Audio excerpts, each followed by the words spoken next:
How are you? Good. How are you? Okay, so we are all set to All set. all set. Hello and welcome to the conversation over a cup of tea with me, Farzana. And this space is where we slow down, reflect, and explore wellness with a different lens. Today's conversation is about epigenetics. And the word that sounds very scientific, but carries a deeply human message. Many of us have grown up believing that our health, our limits, and our illnesses are decided by our genes. But what if our genes are not our destiny?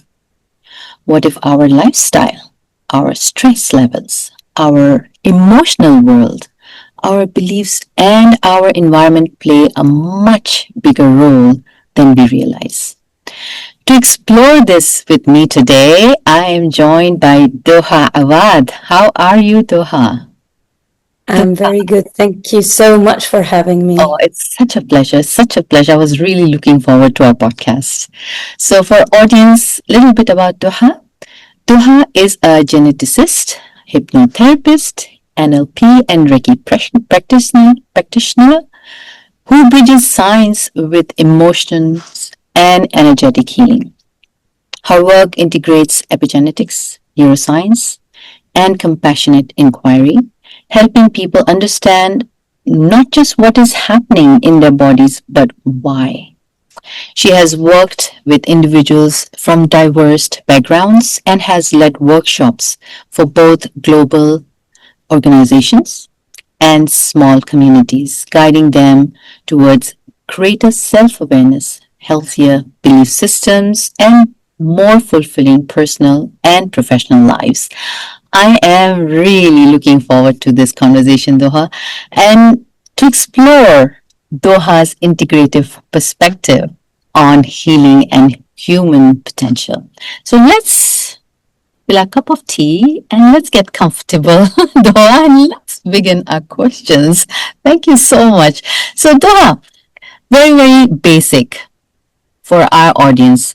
Give us a small brief or understanding on what is epigenesis or and what is it, how is it different from genetics?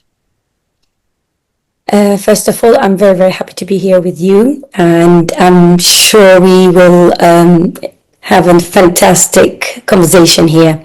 So, one of the major difference, so genetics is the study of hereditary, of the way the DNA works, the codes that are within the genes, which is our DNA. Epigenetics is the study of the expression. How is that gene expressing itself? And when we talk about expression of a gene, it's basically like a recipe book. The genes carry the code for what protein is to be made, which is the building blocks of the human body. So when we talk about what's exact difference, genetics is more about what is there that cannot be changed. For example, the hair color, the eye color, skin color, these are things that you're born with and you can't change them. And the other thing about genetics, it's also about permanent, when we say permanent mutations that happen at the level of the DNA, at the code, which means the code has changed and cannot be reversible.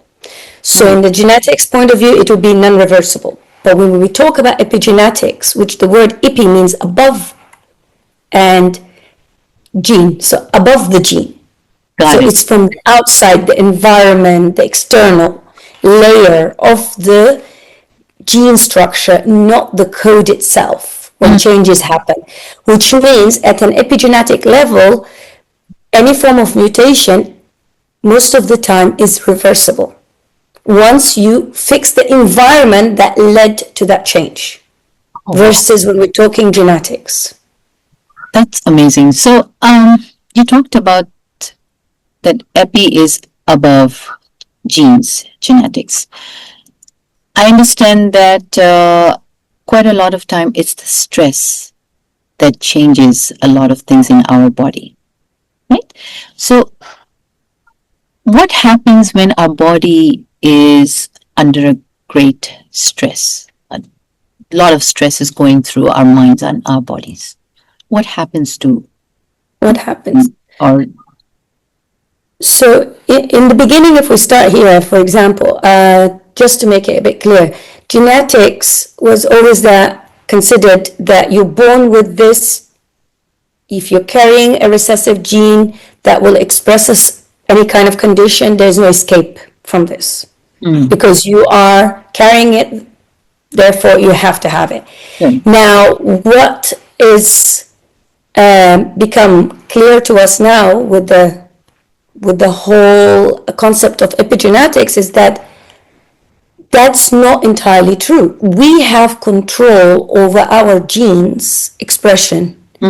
And like you said here, hormones, stress hormones, are one of the biggest factors that create reversible mutation from the outer layers of the gene, because it has like a sheath if we think about it. Okay. So environment, stress can definitely. So of course, when you say stress hormones can be due to what's happening around us, pollution, it could be also due to internal emotional issues that is happening, grief, being under constant stress, traumatic environment, toxic environment, right?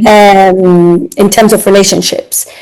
And also change in diet, change in lifestyle generally.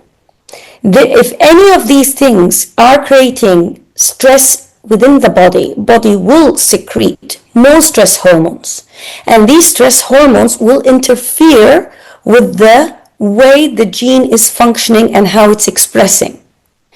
And again, when we say expressing, it's when it's producing the protein. So for example, I'll give you just a simple example. You have a code, a recipe. And you decide I want a shortcut, so I'm not going to include this ingredient, that ingredient, that ingredient. So if we think, when you're expressing a gene, there is a code and there's letters. So they decide, we'll skip this part because there's no time. Let me make a quick thing. And so when it's making the quick thing, it's not producing the right type of protein. And that, of course, in the long run will not give you, will affect the cells, will not give you viable cells, will create the conditions for the disease. So the same gene, if it's read well, it will give you the healthy protein. Right. But if it's read in the wrong way or skipped or not read at the right timing or whatever it's happening because of the stress hormone that doesn't allow the whole unwinding of the gene, it's at the molecular base. And what happens is you will end up with what we will call the expressing a condition, a disease, which could be an autoimmune disease, which could be cancer. But the great news when we're talking epigenetics is that once you remove the stress, the chances of it being reversible is extremely high. And that's the good news here.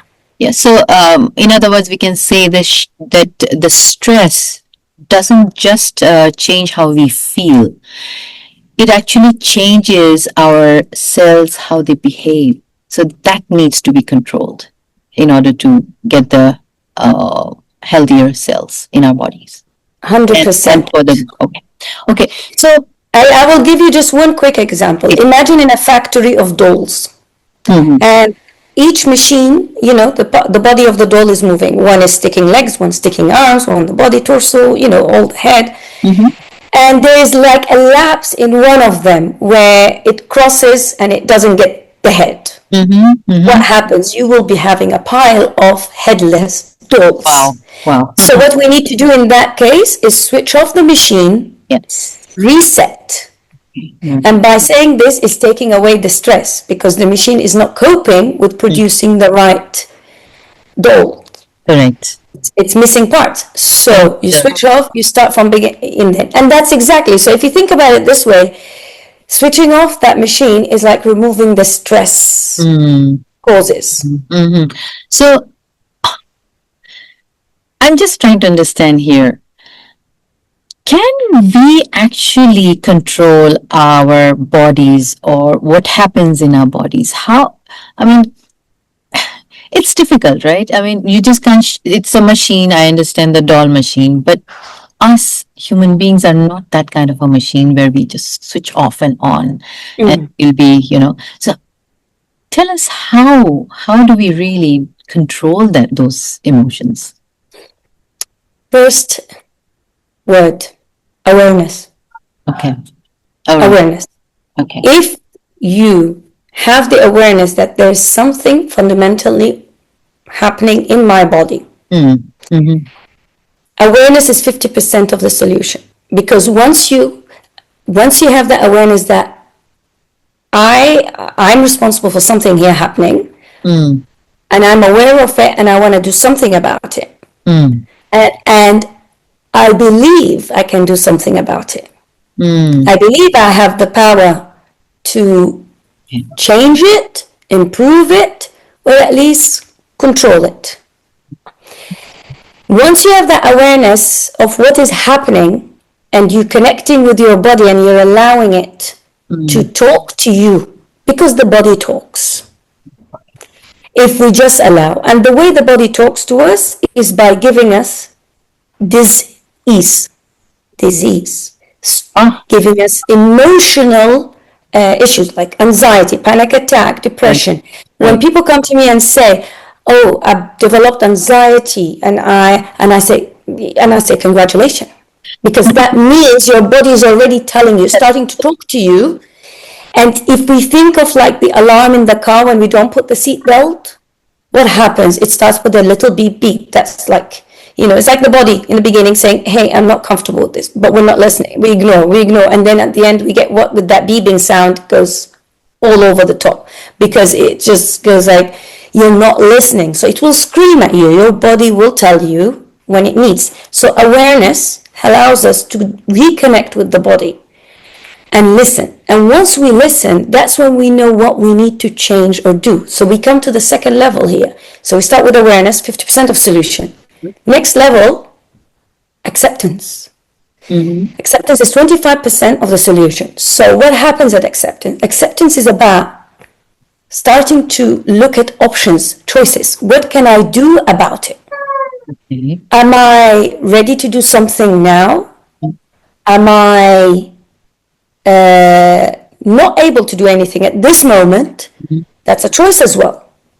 And am I ready to give up these things that are causing my stress, or am I ready to change them? Whatever is the solution, that's the stage. Acceptance allows us to go through that. And then whatever we choose in that stage is followed by something called alignment. I Mm. call them the three A's. So awareness, acceptance, alignment. Alignment is basically 25% that is left to Mm-hmm. resolve it. And it's all about whatever choice you made with acceptance, Mm-hmm. you work with that Wow. and live with that for whatever time being where you are happy. Now, we're always rigid about our choices. We think I made one choice and I stick to it for the rest of my life. We can't, because our bodies are dynamic. We shift, we change. So we need to also be kind of more flexible. So whatever I choose today, I align with it, I work with it. Comes a time when I feel, oh, by the way, I actually now feel more confident to Mm. change that choice and, evolve from there. And it's okay. Okay. But it all comes from a place of awareness. Awareness that my body is talking to me and trying to tell me something. Okay. So does mindset helps here? Because I may be aware, I may know a lot about alignment, but I'm still not prepared. Like you said, sometimes you're very rigid. So where is that point where anyone can feel that, okay, this is what I'm going to do. I don't need anyone's help. but this is how I'm going to start. So, does it mean that your mindset needs to change there? Does it mean that person still needs someone like a coach to help them to come to that alignment? What do you suggest at this level when we are talking about all these three A's here?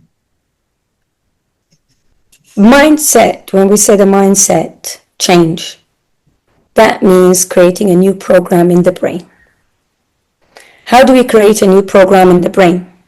It's like a computer. You delete a program, you install a new program. It's proven. Yes. They've seen old programs go, neurons are dying in the brain, and new neurons are forming in the brain.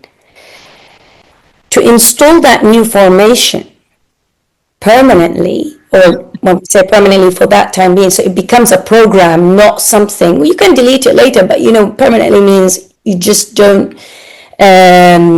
It's not just something where you go and I tell you, Farzana, do this 1, 2, 3, and you're writing them down, and every morning you have to say, I have to do 1, 2, 3. No, it doesn't work like that. It needs to become part of your constitution, your lifestyle. It needs to be your second nature. It's not anymore something you have to think about. It just happens. Now, how do you reach there? Yeah. As challenging as you said it could be, it's still the simplest way forward. You need to release something out of the body, whatever is blocking. The program in the mind is coming from somewhere. And for it to change, something in the body needs to be released. So it could be an old memory, it could be a traumatic thing, it could be a coping mechanism that you wonder, why do I still do this thing? Why do I still behave this way when it's not serving me anymore, when it's not doing me any good? When you go through that thing that is no longer serving you and you want to get rid of it, that's how you change your mindset. You understand what is it serving you for now, and why is it you're not feeling any more comfortable with it. So when you go and explore, that's when you go, I don't need this thing. So why is it? Immediately your brain deletes the program, puts a new program. It is as simple as that. Okay, so let's. That was wonderful, and please, you have to add in. No, it doesn't. It doesn't take years to do that. It can take a session. Sometimes it's a session, and the person goes, penny dropped. I'm awake. Wow. Oh, okay. Because I personally, I have certain things which I needed to change in my thought process, and it took me a while. I did not get any help from any any coaches or anything. It took me a while, but I was able to change it. But again, I guess when you are with coaches, it's much faster because you want to get from A to C quickly, if you have to say. So does it make sense? Yeah. That's when the most important word here is intention. So when I meet any of my clients, the first thing we say, and I say, what's your intention? What do you want out of this session? We've got 2 hours together. How do you want to feel when you walk out of the door? How do you want to become, how do you want to understand yourself? What do you want to resolve? What do you want to take with you out of this room? Wonderful. Yeah. Intentions. Okay. Perfect. So you have to start or to change or to do anything. First thing is intention. You really are ready for it or not. Okay. So let's take this to another topic, which I was very interested when we were chatting and you told me how things can change. This epigenetics can change in human body. Let's say there are 2 people from the same genes. One falls sick, one doesn't. How? And why? Many factors. Okay. But one of them is what you just said earlier, mindset. So if someone, for example, you have 2 twin sisters, let's give example, and their mother and their grandmother and great-grandmother all had, God forbid, breast cancer. Okay. One of them believes she's going to get it. She's afraid. Fear. Fear. She's afraid. What is fear? Fear creates stress hormones. Stress hormones create mutation. Okay. We're talking like highly stressed person about it, focused on it, Always thinking. doing, even if she's doing everything in life, eating the healthiest thing, but the fact that she is doing the healthy approach out of fear. See, this is intention again. Mm. Where is the intention? It's not doing, if, and you can switch this actually quickly, because you could tell someone, okay, why are you doing it out of fear? Why don't you just do it out of love to live a healthy way or love to enjoy life? Change the Just wording. Yeah. change the wording. Wow. So if someone is approaching life that I'm afraid and they're doing all the right things but out of fear, Hmm. Hmm. the body is listening, your cells are listening. Oh my God, we're going to get cancer, we're going to get cancer, oh my God, we're going to get cancer. I don't know if when you were a child, I mean, for me, we grew up with this thing where they used to tell us, if you don't sleep, the monster or whatever is going to come take you. Yes. So it's kind of this what we're doing to the cell. Like if you're not eating right, if not, you're going to get the cancer.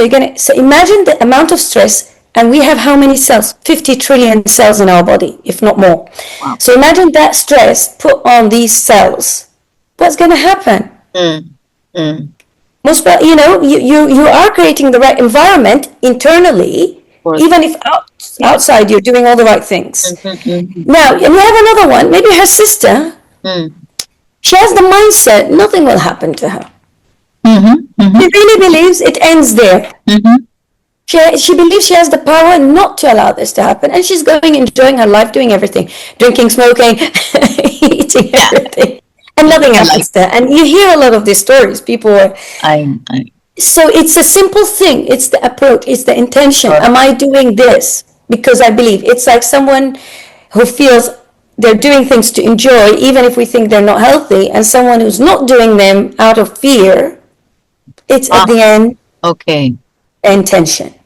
Wonderful. No, that is really big because sometimes what you just said, and there are times when I also like I'm putting myself here.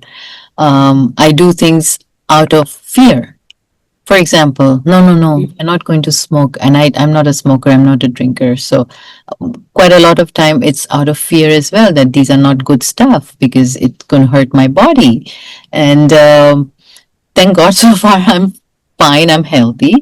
But this thing has really given me a sense to change the way I talk to myself. And I think this is what is very important for anyone who's listening, because I think healing is not only about curing, sometimes it's about creating the right condition, right? It's For the body to do what it's designed to do. I think that's exactly what you're talking about. so for example, with what you just said, which is a perfect scenario, you're not drinking, you're not smoking, you're eating healthy out of fear that you will get issues, disease, whatever. But what if you just change the dialogue, the Yes. script here a little, and say, I'm doing it because I love my body. I'm doing it because I love myself.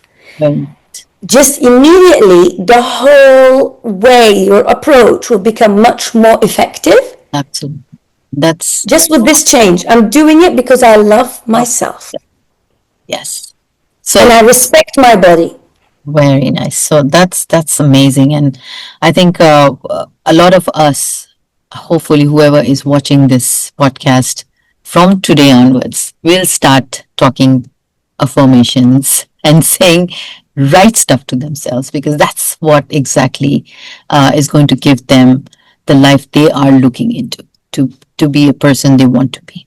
If that's how I will see it like that for from today onwards because it's so important how we talk to to ourselves, and I've learned this very recently, and I'm telling myself when I wake up in the morning, and in my previous podcast also I mentioned this that it is really giving me that energy what I'm looking for myself, because not every morning I'm going to get up. Not every morning everyone gets up and say, "Oh, I am perfectly fine." There will be a time, there will be a day. It's just a change of those words gives you the body that energy, and I think that's what exactly body is doing.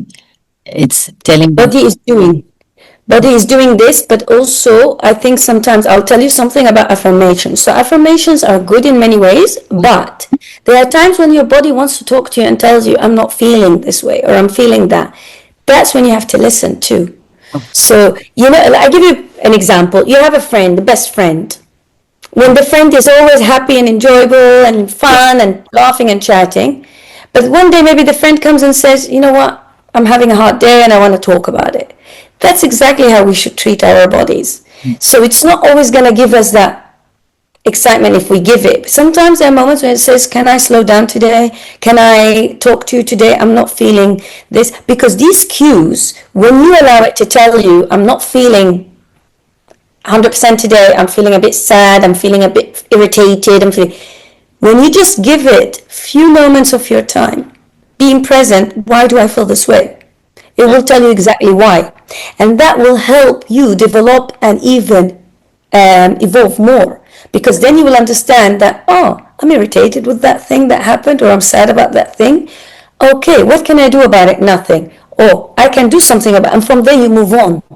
But if you keep telling him, shh, shh, shh, shh. Yeah. Yeah. Then it accumulates and it comes, The way you get the tantrum later. awesome. That's excellent. That's wonderful. Information. At least I know I'm really learning a lot today. Thank you for that. Okay, so let's move back again. We talked about stress. Can stress be inherited? Is there a possibility? Because I can come back from my own experience. I've seen my mom stressed out about lizards and those phobias that comes through that, and I'm always stressed about something will happen because my father died at a very young, when I was very young. So that is always in my mind. So have I inherited those things? So tell us a little bit about on that. We definitely get influenced by our parents' coping mechanisms as children. So it can even start in the womb. If the mom had a very difficult pregnancy, if a traumatic, she went through a traumatic experience, or it was just a difficult pregnancy, her fears. I mean, imagine the baby is connected to the mother, so whatever the mother is feeling, emotions, definitely can be integrated into that child. And when the child is born, because in the first few years of a child, the parents are everything. Yes. And until the age of 8 and even above, the parents are the expression of how the world functions. So the way they talk, behave, move, think, you would see that these are the impressions that will remain with that child. Yes. And the child learns at an early age how to cope with these parents so that it can survive, because for him, the parents, or for her, the parents are the adults who should know everything, should know how to protect me, should know how to take care of me. Now, regarding inheritance, yes. Okay. And epigenetics as well, yes. Mm-hmm. And they've done these experiments with rats, where the mother rat was stressed, the babies came out stressed, they exhibited similar behavior. Okay, interesting. But if you remove the stress factor, it can reverse. It can reverse. And in case of humans, the biggest thing is when like, for example, you're working with a client and they're exhibiting say anxiety, severe anxiety and they don't understand even where's the trigger or the exact reason. Most of the time it's coming from the parents. They've seen it, they've watched it. So like you said, if your mom was scared, I see these cases a lot. If the parents are scared of pets, of cats or dogs, the child will grow the same, because what they're learning from the parent is that is danger. So, but this is reversible. It can still go into your makeup, but it doesn't go into of your makeup like as a molecular level, but it doesn't go into the code. It's not written in code. Unless there was a severe mutation in the mother, and then so basically, even in epigenetics, you can inherit, but it can be reversible. Okay, which is So even if a mutation happened, so the mutation that comes in two levels. One is permanent, one is reversible. Genetics is permanent. Epigenetics is reversible. Most cases, not all, about 80%. okay. And if what is inherited is on a level of stress, which is the epigenetics, then they will exhibit similar traits, Yes. behavior, but it can be reversible once it's understood and once you program the body. Okay. You release it from the body, wherever it's coming from. Understanding what happened, where it came from, allows the body to release, change program. Wonderful. So we talked about stress and how it can be reversed through epigenetics if it's something which is not mutated in the genes. But let's talk about healing. We've heard about this. Healing is believing, right? And the science behind it, what does it mean? How does a believing in something can heal you? Or I would say, is it about adding something to our system, or is it about removing that does not serve you better? How is that? What is the science behind it? Because we hear a lot of people talk about it. Coaches and all over the place, on Insta and everywhere, they're talking about the belief system. And of course, it works, definitely, because I know I have done that to myself on many different occasions. But what is the science? Can you explain when we are talking about this particular topic? So there's something in therapy, which is when we work with it, is called core belief. Okay. Core belief. And the core belief is what this person believes about themselves at that moment. So depending on, and it all goes back to childhood traumas. So imagine the child was abandoned. The parents didn't take care. So there is that sense of abandonment. Sense of abandonment creates a core belief of I'm not good enough. I'm not worthy of love. So this becomes the core belief from where that person functions for the rest of their life. So they can start, for example, become overly people pleaser because they're constantly thinking they're not good enough, so they have to compensate. Okay. And they become those that give, but never learn how to receive, because the program is, the belief here is that. So what happens here is that you have to understand, where did that belief come from? So it's working backwards to identify the moment, the point when that child started feeling that way. From there, you go to the emotions to understand, to release, because then that person starts to go, oh, I have this way of thinking because of that, which doesn't serve me anymore, which is not true, which is not my authentic self. So in that moment, you go into changing that core belief, bringing back, who is this authentic person? How would this person really want to live life? But by understanding where they got that belief, so healing here is really connecting you with your authentic self by going through what happened briefly. We don't like to always linger there, but changing, you almost change the script because you realize it wasn't my fault. So it's actually, what's the truth? The truth is, this child did not get what it deserved. It's not the fault of the child, because most of these humans, adults, carrying a child in them that blames itself. Okay, yeah, 100%. 100%. So healing here is about letting go of this information and creating a new belief, or restoring the actual authentic self that was there from the beginning, but overshadowed by the environment the child grew up in. It's fascinating. I mean, I can see that happening, and uh, every person is different. Every person, again, you said the intent is important.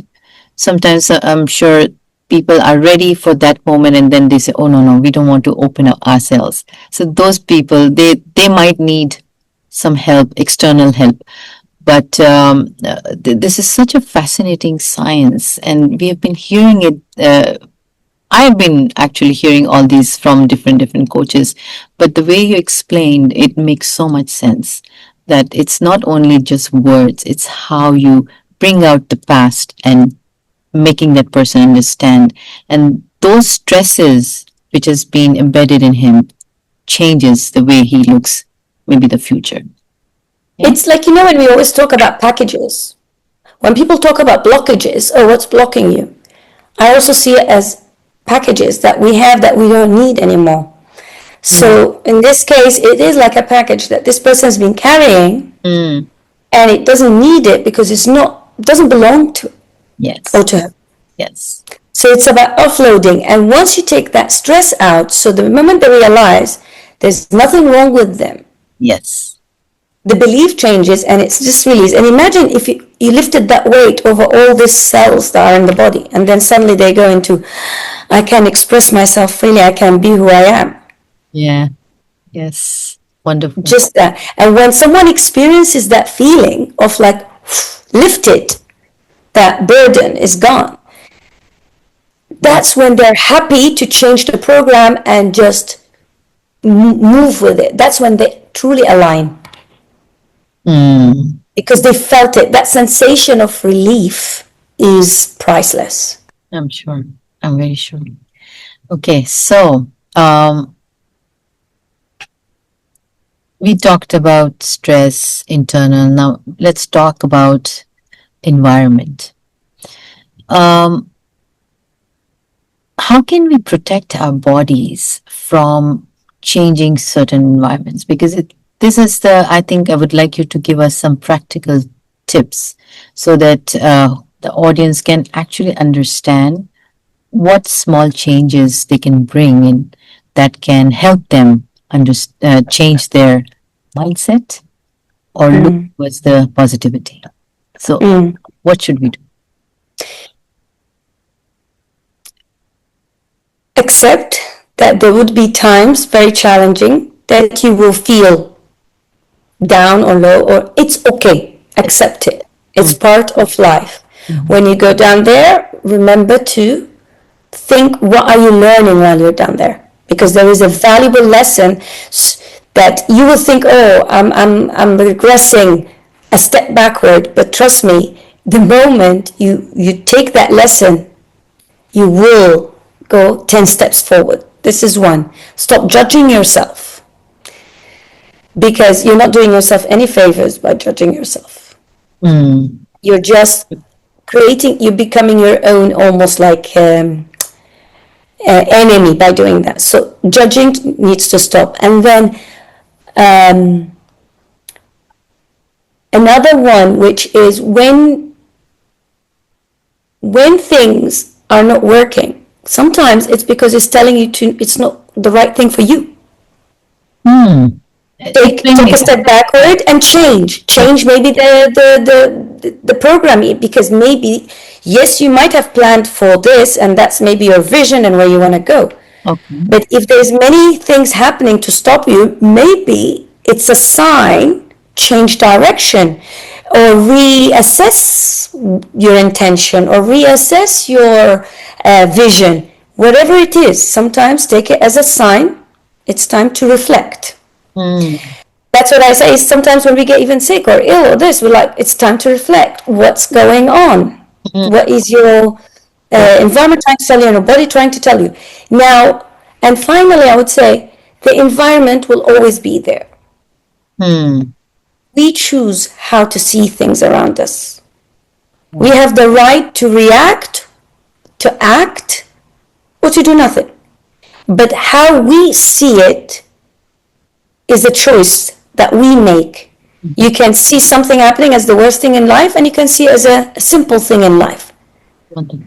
Taking it from a place of looking at it, there's this saying I really like: anything that happens in life, if you zoom in, it becomes drama. If you zoom out, it becomes a comedy. Wonderful. So always take a step back, reflect, detach, try to detach if you can. If not, take a break from it and come back to it when you calm down.